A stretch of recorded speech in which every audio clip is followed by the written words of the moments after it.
is part 2 of my Canon book review. My camera blacked out, and now I'm going to finish by saying how the Aftermath Trilogy is a must-read.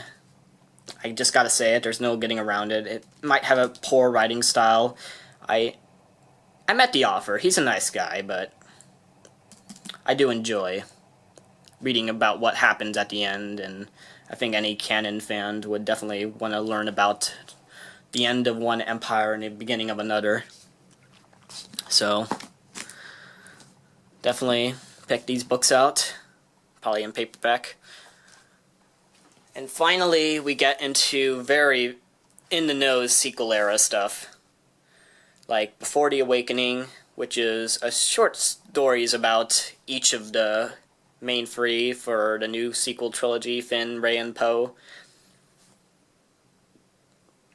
It details with for Finn's story and how he was such a very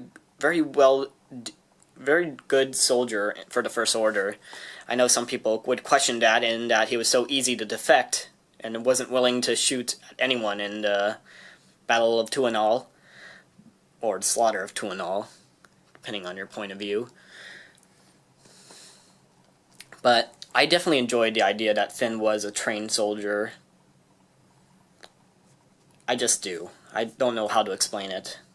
For Rey, it's a story of sort of trust, and why she has a little bit of trust in her at the beginning of Force Awakens, how she's all alone in her belief on staying on Jakku. Yeah, sounds familiar. Lack of trust, Jin. And then we got to Poe, and basically how he got out of the New Republic and joined the Resistance with Leia, which, before we get to that book, we're going to get into this book called a short story book. I wish it was kind of longer. It's very small, but very relatively thick.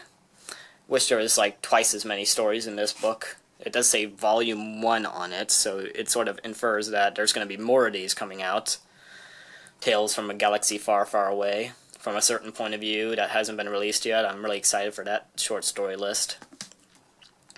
But it details stories like Bubba Joe, Unkar Plutt, the chef from Maz Kanata's palace, the minion characters from Maz Kanata's palace, Constable Zuvio, and my favorite of the bunch, Sidon Nefano and Quiggled from... And they're basically a Clone Wars connection that they have to the story, but other than that, definitely pick this one up later. But unlike Aliens, for Tales from a Galaxy Far, Far Away, Bloodline was an excellent book. It's very political. I know some people get tired of that, especially after all the prequels, but, you know, there always needs to be a political explanation story, and this book definitely told about a scandal for Leia, and how that ruined her career, and why she formed a resistance.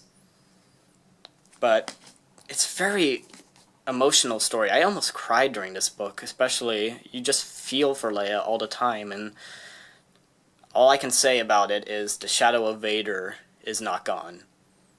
It can never go away for some. And finally, we get to the novelization of The Force Awakens. It's a very small book, as you can probably see. But it brought back Alan Dean Foster, which was kind of like a coming full circle for him. However, probably the biggest thing about this book that I liked was it didn't even get into the characters' heads very much. It just sort of told the story, extended a few scenes, made some deleted or unproduced scenes for The Force Awakens.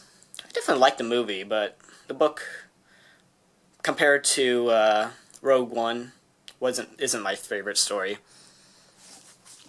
Definitely did like Rogue One better than The Force Awakens, but I also love The Force Awakens. Hate all you want on it, but it's true. It's a really good movie, I think. So, yeah. All I can say is pick up these Star Wars books. Start collecting, like I've collected, if you can afford it, of course. You will not be You will not be remiss.